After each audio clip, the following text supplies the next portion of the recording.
Imagina despertar antes del amanecer con el cuerpo adolorido por el trabajo de ayer, sabiendo que pasarás las próximas 16 horas cargando agua bajo el sol abrasador de Egipto. Esto no era un empleo de verano ni algo de lo que pudieras escapar. Era tu vida entera. Hola, a todos los seguidores del canal Imperio de los Faraones. Hoy vamos a descorrer el velo sobre la dura realidad de quienes estaban en la base de la pirámide social en el antiguo Egipto. Olvida las tumbas de oro y los faraones famosos. Vamos a ver cómo era realmente la vida cuando no tenías opción. Antes de seguir, te invito a que te suscribas al canal y actives la campana para no perderte ninguno de nuestros viajes al pasado. Para algunas personas en el antiguo Egipto, su destino estaba sellado antes de dar sus primeros pasos. Si nacías en una familia de servidores hereditarios, tu futuro ya estaba trazado. Estos no eran solo trabajos, eran sentencias de vida transmitidas de padres a hijos como una maldición que nadie podía romper. Los registros de los templos no mencionan solo a individuos aislados. Enumeran familias enteras que pasaron generaciones realizando las mismas tareas serviles. Si tu bisabuelo pasó su vida lavando las túnicas de los sacerdotes o cargando cestas de ofrendas, se esperaba que tú retomaras exactamente donde él lo dejó. A veces esto empezaba a los 6 años de edad. El servicio hereditario era su propia clase de prisión, pero al menos seguía siendo considerado una persona.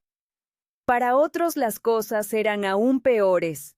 O capturados en guerra o atrapados por deudas, algunos seres humanos se convertían en esclavos que eran propiedad real, comprada y vendida como herramientas o ganado. Imagina ser un niño de Nubia arrancado de tu hogar después de una redada y terminar en el almacén de un templo en Tebas, con tu nombre reemplazado por una línea en un pergamino de inventario.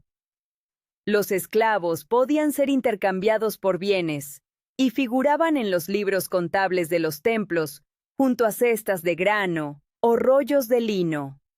Existen registros de una niña esclava siria, cambiada por 6 recipientes de bronce como si no fuera más que un utensilio de cocina.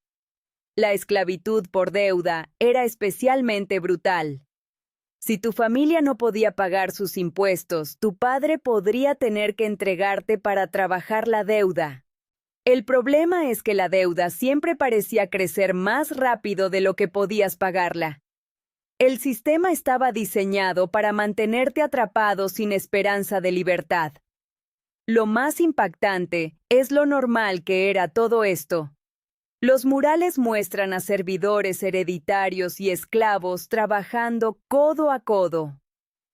La única diferencia era una pequeña marca en el taparrabos o una ración ligeramente mejor. Ambos grupos recibían órdenes de capataces que llevaban varas de palma diseñadas para castigar sin dejar marcas que bajaran tu valor comercial. Negarse no era una opción. Obedecías o sufrías. Los niños no se salvaban. Los arqueólogos han encontrado camas diminutas en los cuartos de los trabajadores construidas para niños que apenas podían caminar. Algunos sitios de entierro muestran esqueletos pequeños con huesos ya deformados por años de duro trabajo físico. De vez en cuando, algún sirviente que sabía escribir dejaba un fragmento de su historia. Un panadero que vio morir a 3 generaciones de su familia en la misma cocina llena de harina, o un cocinero que saboteaba silenciosamente las comidas de los sacerdotes, como un pequeño acto de rebelión. Para los servidores y esclavos no había luz al final del túnel. Veías a tus padres consumirse haciendo las mismas tareas que te tocarían a ti de por vida mientras llegaban nuevos cargamentos de cautivos para reemplazar a los muertos. Escapar era casi imposible entre el desierto y los cazadores de recompensas contratados por el Estado. Olvida las horas extras o los turnos dobles. Sí, los sirvientes en el antiguo Egipto trabajaban desde que el cielo empezaba a aclararse hasta que las estrellas salían de nuevo. Sus días comenzaban mucho antes de que la mayoría de la gente pensara en levantarse. Para cuando el sol estaba completamente arriba, ya habían acarreado pesadas jarras de agua del Nilo, a través de piedras hirvientes con sus pies quemándose a través de delgadas sandalias de junco. Mientras tú piensas en el desayuno, ellos ya muelen grano a mano con el sudor y la harina pegándose a su piel. Los templos y las fincas funcionaban sin parar. Siempre se necesitaba a alguien para abanicar a los sacerdotes, frotar los altares o traer ofrendas. O los registros de trabajo de lugares como Deir el Medina muestran cuadrillas de construcción trabajando periodos de 8 días con solo un día de descanso, y eso se consideraba un horario decente. Para los sirvientes del templo, los descansos eran aún más raros. Los capataces vigilaban cada tarea con palos con muescas, y si terminabas temprano, era mejor que nadie te viera antes de cumplir tu cuota. El calor era implacable. Imagina cargar 40 libras de agua a través de un patio que se sentía como una sartén gigante.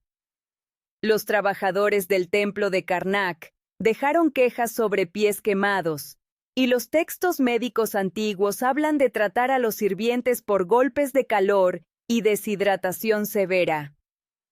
Pero no podías detenerte a beber cuando quisieras. O algunas reglas del templo incluso prohibían a los sirvientes beber de los recipientes que cargaban. Así que tenías que esperar hasta terminar el trabajo sin importar cuánta sed tuvieras.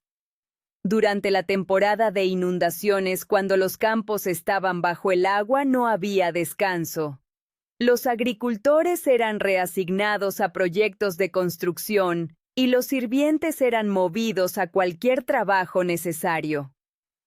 Un día, podías estar paleando grano en un almacén polvoriento tosiendo por el polvillo y al siguiente ayudando a prensar aceite de lino, esperando que tus manos no quedaran atrapadas bajo un rodillo de piedra. Por favor, déjanos un comentario contándonos qué te parece esta dura realidad. Tu opinión es muy importante para nosotros en Imperio de los Faraones. No esperes un pago al final de la semana. El pago venía en forma de pan, cerveza débil y tal vez cebollas si tenías suerte. La mayoría de los sirvientes vivían en el lugar amontonados en pequeños barracones. El almuerzo significaba comer tu ración en un rincón con sombra, antes de que el grito del capataz te enviara de vuelta al trabajo. Las cartas de los trabajadores cuentan cómo la gente intercambiaba la mitad de su pan por medicinas cuando sus hijos se enfermaban. Incluso por la noche no había un descanso real. Los templos necesitaban gente para mantener las lámparas encendidas y vigilar los espacios sagrados. Si te tocaba el turno de noche, te sentabas en la oscuridad con los ojos irritados por el humo tratando de no dormirte. Ser atrapado significaba una paliza. Los trabajadores de la construcción lo pasaban igual de mal. Algunos escribían cartas quejándose de tallar jeroglíficos a la luz de la luna para cumplir con plazos imposibles. Las cuadrillas cubrían a sus amigos heridos, sabiendo que los días por enfermedad no existían. La comida nunca fue una recompensa en el antiguo Egipto. Era solo otra forma de recordar a los sirvientes su lugar. La dieta del templo era sombria. La mayoría de los días tus comidas provenían de las sobras que quedaban después de que los sacerdotes terminaran sus ofrendas a los dioses. Eso significaba un trozo de pan marrón tosco tan arenoso por la harina molida en piedra que podías desgastar tus dientes antes de los 20 años. A eso se sumaba una copa de barro con cerveza débil apenas fermentada. Olvida el sabor o la nutrición. Se trataba de obtener las calorías suficientes para mantenerte en pie. O el pan era el evento principal, pero no en el buen sentido. Mientras la élite disfrutaba de finos panes blancos, los sirvientes masticaban pan cargado de arena y polvo de piedra. Los arqueólogos pueden identificar los esqueletos de los sirvientes por el desgaste extremo de los dientes. A veces el pan era tu único pago por una semana de labor. Un mensaje claro sobre lo poco que importabas. La cerveza era el otro elemento básico, pero no pienses en una bebida refrescante. Era una mezcla turbia elaborada con granos sobrantes que no eran lo suficientemente buenos para nadie más. La bebías porque el agua del Nilo era una apuesta con los parásitos, no porque quisieras. 2 litros al día era lo estándar, no un lujo, sino la única forma segura de mantenerse hidratado. La carne era casi mítica. Si alguna vez veías un trozo, probablemente era un cuello o una pata, e incluso eso era raro. La mayor parte de la proteína animal iba directamente a los dioses o a la élite. El impacto en la salud era brutal. Los esqueletos de los cementerios de trabajadores cuentan la historia de crecimiento atrofiado, huesos plagados de signos de desnutrición y dientes desgastados hasta la raíz. Algunos adolescentes tenían la densidad ósea de ancianos modernos porque sus cuerpos nunca recibieron lo que necesitaban para crecer o sanar. Los huesos rotos sanaban torcidos si es que sanaban. Estas son las realidades que no siempre nos cuentan en los libros de historia. El control real venía de algo mucho más directo y doloroso. La obediencia en el antiguo Egipto no era opcional. Se imponía mediante el miedo, el dolor y la humillación pública. Sí, los capataces no daban advertencias ni notas de mala conducta. Llevaban varas de palma diseñadas para picar pero no lisiar, y las usaban a menudo. La regla era simple. Seguías las órdenes o pagabas por ello. Los registros del templo detallan los castigos con frialdad. 20 latigazos por trabajar demasiado lento o 50 por robar, a veces anotando cuántos días pasaban antes de que la víctima pudiera volver al trabajo. No se trataba de justicia. Se trataba de asegurar que todos los demás vieran lo que sucedía si te salías de la línea. Los errores con objetos sagrados traían consecuencias aún más graves. Si dejabas caer un jarrón ceremonial, podías perder un dedo. Si derramabas vino del templo, podría ser marcado con una vara de bronce caliente. Una marca que llevarías de por vida. Un registro de Deir el-Medina habla de un panadero que robó pan y le clavaron las manos a la puerta del horno con clavos. Sobrevivió, pero sus manos sanaron mal, y pasó el resto de su vida amasando masa con los puños cerrados. Los castigos no eran solo físicos. Los capataces usaban la vergüenza pública como arma. Los trabajadores que se rebelaban podían ser puestos en cepos de madera y dejados arrodillados al sol sin agua mientras todos los demás seguían trabajando. Sus nombres se leían en el pase de lista de la mañana para que todos supieran quién había fallado. Imagina comenzar tu día escuchando que ayer alguien cometió un error y hoy limpiara las letrinas con sus manos desnudas. Era una advertencia para todos los demás. Los niños no se libraban. Un niño que se quedara dormido en el trabajo podría ser colgado boca abajo de un poste para ayudarle a mantenerse despierto. La lección era clara. Comete un error una vez, y pasarás el resto de tu vida estremeciéndote ante cada movimiento repentino. Escapar no era solo una fantasía. Era una hazaña casi imposible. Todo el sistema estaba construido para mantenerte en tu lugar. Los escribas rastreaban la asistencia como si sus vidas dependieran de ello. Incluso las personas con las que trabajabas podían entregarte por un poco de pan extra o para evitar problemas ellos mismos. Si lograbas pasar todos esos ojos, la tierra misma se convertía en tu enemiga. Digamos que trabajabas en un templo en Memphis, y la idea de la libertad cruzaba tu mente. El primer problema era salir sin ser notado. O los recintos se cerraban por la noche con patrullas haciendo rondas. Si faltabas en el recuento, una partida de búsqueda salía antes del desayuno. Algunos registros hablan de guardias revisando los baños para asegurarse de que nadie desapareciera. Si intentabas escapar durante una tormenta de arena, tendrías suerte de dar 10 pasos antes de perderte o colapsar por la sed. Los castigos por ser atrapado eran ejemplares. La geografía no ayudaba. Los desiertos de Egipto no eran solo espacio vacío. Eran barreras naturales. Había fuertes militares en puntos clave, y los guardias revisaban a todos los que pasaban. Algunos registros mencionan la revisión de cuerpos en busca de tatuajes de sirvientes o cicatrices. Si intentabas esconderte en un carro de grano o fingir que eras parte de una procesión funeraria, lo más probable es que alguien se diera cuenta. Incluso, si pasabas los puestos de control, el desierto te esperaba. El calor del día podía matarte, y las noches se volvían heladas. El agua era rara, y estaba estrictamente controlada. Los arqueólogos han encontrado esqueletos de fugitivos que murieron a pocos kilómetros de sus campamentos de trabajo, sosteniendo aún odres de agua vacíos. Los informantes estaban en todas partes.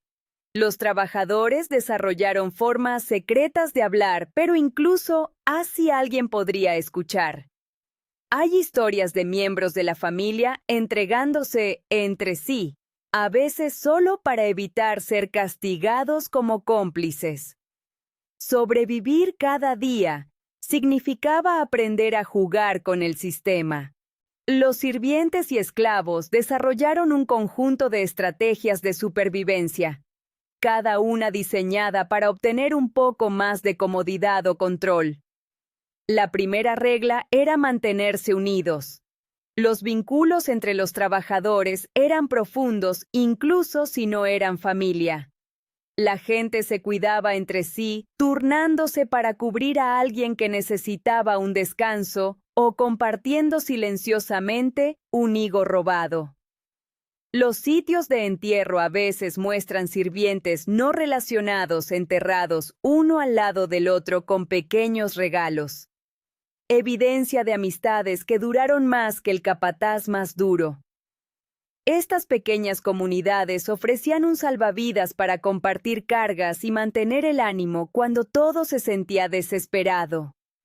El descanso era precioso y los trabajadores lo tomaban cuando podían, en almacenes o detrás de grandes vasijas, o cualquier lugar que ofreciera unos momentos fuera de la vista. Algunos incluso fingían enfermedades para tener un respiro frotando jugo de cebolla en su piel para simular fiebre. Hay notas grabadas en cerámica que son básicamente guías para fingir estar enfermo en el momento adecuado. El lenguaje y las señales se convirtieron en herramientas. Silbidos secretos advertían de problemas mientras que símbolos privados marcaban lugares seguros para esconderse. Algunos trabajadores incluso reescribían himnos con letras burlonas compartiendo una risa mientras mantenían la cara seria. Las familias transmitían trucos del oficio. Los padres enseñaban a los hijos cómo alargar las tareas o esconder herramientas para más tarde. La religión a veces daba un descanso inesperado. O los funerales y periodos de luto podían significar tiempo libre, así que los trabajadores se aprovechaban a veces incluso escenificando muertes. Pequeños actos de resistencia importaban. Los panaderos quemaban el pan a propósito, y los escribas llevaban registros dobles. Uno para los capataces y otro con la historia real, así que seamos realistas. ¿Podrías haber sobrevivido como un sirviente egipcio antiguo? Quita tu aire acondicionado, tu cama suave, y tu derecho a quejarte, y te queda un mundo que consumiría a la mayoría de las personas modernas antes del almuerzo. Imagina despertar antes del amanecer sobre una estera de ladrillos de barro. El desayuno es pan arenoso que deja tus encías sangrando.